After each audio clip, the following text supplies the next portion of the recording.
నాశనము నుండి తప్పించడానికి యేసుక్రీస్తు వారు ఇస్కరియోతు యూదాకు ఎన్నో అవకాశాలు ఇచ్చాడు. దేవుని స్తోత్రం. అవేంటో ఇప్పుడు మనం చూద్దాం. ఒకటి, యేసుక్రీస్తు వారు తన సహవాసములో 3.5 సంవత్సరాలు ఇస్కరియోతు యూదాను చేరదీశాడు. హల్లెలూయా. తెలుసు తను ద్రోహి అని తెలుసు, అయినా అవకాశం ఇచ్చాడు. ఆ అవకాశం ఇచ్చినప్పుడు ఏం చేయాలండి? మారు మనస్సు పొందాలి. రెండో అవకాశం ఏంటో తెలుసా? యేసయ్య తన పరిచర్యలో తనకు ఆధిక్యతనిచ్చి పరిచర్య చేసే అవకాశాన్ని కూడా ఇచ్చాడు. ఒకటి, డబ్బు సంచి, ట్రెజరర్గా, అంటే కోశాధికారి. డబ్బు తన చేతులు ఉంటే మారుతాడు, నాశనానికి పోకుండా ఉంటాడు అనే అవకాశం.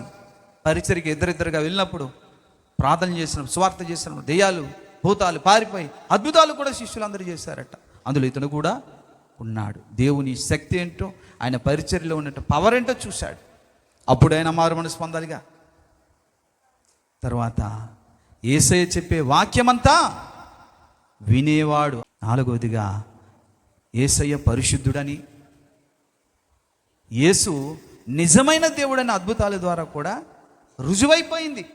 చచ్చిన లాజరును కళ్ళ ముందే బ్రతికించేశాడు. ఎన్నో రోగాలు బాగు చేశాడు. నీటి మీద నడిచాడు. సముద్రము మీద వచ్చిన తుఫాన్ని అణిచాడు. ఇవన్నీ చూసారా లేదా? అప్పుడైనా మారు మనసు పొంది యేసు దేవుడని నమ్మాలి, పశ్చాత్తాపడాలి, క్షమాపణ అడగాలి. ఇంకా ప్రియులారా గమనించండి, యేసయ్య ఈ ఇస్కరియోతు యూదా ముద్దు పెట్టి సిలువను అప్పగించేంత వరకు యేసు ప్రేమిస్తూనే ఉన్నాడు. హల్లెలూయా. ఎవరు ప్రేమిస్తారండి అలాగా? అయితే యూదా అయితే యేసయ్యను ద్వేషించాడు, డబ్బుని ప్రేమించాడు. యేసుని విసర్జించాడు, యేసయ్యను అప్పగించేశాడు. కానీ యేసయ్య మాత్రం ప్రేమిస్తూనే ఉన్నాడు. ముద్దు పెట్టాడు. ఎవరు? ఇస్కరియోతు యూదా. అప్పుడు ఏమన్నాళ్ళు యేసయ్య నిజంగా అతను చూసి? ఎరా బద్మాస్, నమ్మక ద్రోహి, గురుద్రోహి, నన్నిలాగా ముద్దు పెట్టి వీళ్ళకి అప్పచెప్తారా? పేతురు కత్తితి పీక నరికాయి అనాలి కదా. యేసయ్య అలా అనలే. చెలికాడా,